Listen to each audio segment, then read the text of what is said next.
10 জনকে নমিনেশন দিয়ে মাননীয় প্রধানমন্ত্রীর কাছে পাঠানো হয়েছিল। আমাকে 3 এর পরিবর্তে 5 নম্বরে পাঠানো হয়েছিল, যাতে করে আমি নমিনেশন না পাই। তো সেই জায়গায় মাননীয় প্রধানমন্ত্রী 5 নম্বর থেকে 10 জনের মধ্যে আমাকে নমিনেশন দিলেন।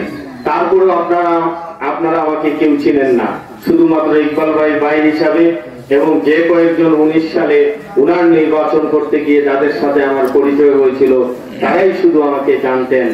কিন্তু দেখেন, আপনারা আমাকে 10% মানুষ জানতেন। যতগুলা ভোট পেয়েছি 90%ই আপনাদের কথায় ভোট দিয়েছেন।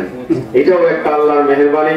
কারণ হচ্ছে মানুষ দিনের পর দিন, বছরের পর বছর মানুষের সাথে হাটে ঘাটে মাঠে, তারপরও অনেক সময় সেই কাঙ্ক্ষিত প্রাপ্তি সেটা পায় না। আমাকে আল্লাহ এবং আপনারা মিলে সেই কাজটি করেছেন। এই জন্য এটাকে আমি কখনোই ছোটখাটো করে দেখছি না। এই 20 মাস আমি এই মর্যাদা, এই প্রাপ্তিটাকে অসম্ভব গুরু দায়িত্ব বলে আমি মনে করছি এবং আমি নিজে নিজে এটাকে যুদ্ধ ঘোষণা করেছি যে এটা আমার কাছে যুদ্ধের সামিল।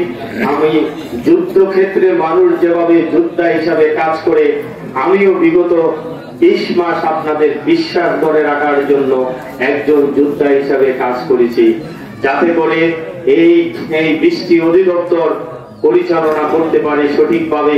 এই বৃষ্টি অধিদপ্তর যদি কাজ করে, এই বৃষ্টি অধিদপ্তরের বেনিফিট যদি আপনারা পান, তার মানে উপজেলা পরিষদ আপনাদের দরবারে আছে, আপনাদের কাজে আছে।